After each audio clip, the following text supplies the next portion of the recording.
In this video, you will learn how to get dark mode on Google Slides. First, you can install a browser extension that applies dark mode to all websites on Chrome. The popular browser extensions are Dark Reader. Once this is installed, you can toggle dark mode on and off, and it works for all of Chrome sites. You can also use Nightai. This is another extension that will give you dark mode across all websites. If you do not want to use a browser extension, use this other method. First, if you're using Windows, go to Settings, Personalization, then Colors. Under Choose your default app mode, select Dark Mode. Then, all of your websites will be in dark mode. For Mac iOS, go to the System Preferences, then click General. Under Appearance, select Dark Mode.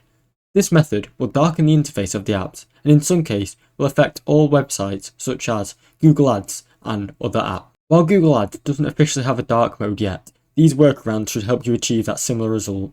Thanks for watching. Don't forget to like and subscribe.